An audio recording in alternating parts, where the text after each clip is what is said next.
Well, we're here at the Gilbertson Conservation Education area, and we're converting some of our old agricultural fields from European cool season grasses to native grasses.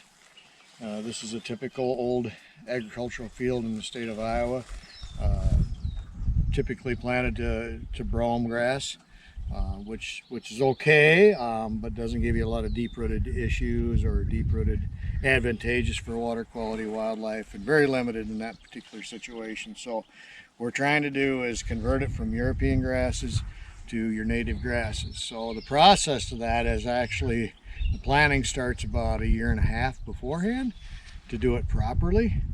So we will go into a field like this piece here and mow it off, maybe September, the fall before, and get that down. And then when that's down, if there's time in the fall and it regenerates or starts to green up, then we'll hit it with a fall application of Roundup.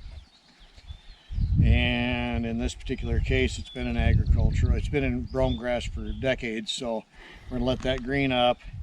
We're going to apply our Roundup and get that killed down or burnt down. Depending on the roughness of the ground, then we're probably going to disc it in the spring, which is what happened here on this particular piece, and then we let it green up again, and then we spray it again when it greens up after the disking. So that would be how we would want to do it in a perfect world. It isn't always a perfect world, but this particular little stretch here, that is the process that we used. So what you're trying to do is get your native grasses in the ground, seed to soil contact. A lot of mistakes that are made, besides not getting the proper prep, would be getting your seed drilled too deep into the ground. Interestingly enough, this is where the relationship comes in between FSA, NRCS, Pheasants Forever, and the County Conservation Board in our particular case, in that a normal drill will not drill native grasses. So we own those drills collectively with Pheasants Forever so that we can do projects like this and work with landowners on CRP conversions to get the seed in the ground properly. The reason for that is your native grasses they're feathery, they're fluffy, they won't run through a regular drill like a hard seed like alfalfa or red clover or something like that. So we've got Ike over here filling up the drill with this particular prairie mix, which is more grasses than forbs in this particular case, but there are some forbs in there.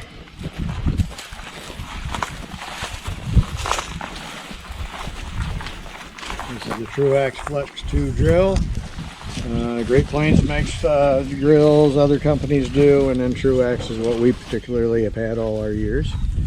You can see the fluffiness of the seed, and that's why it won't go through a normal drill. You have to have these specialty drills to seed to soil contact, and what makes it work is the gears turn this auger system so it's constantly augering the seed into the tubes.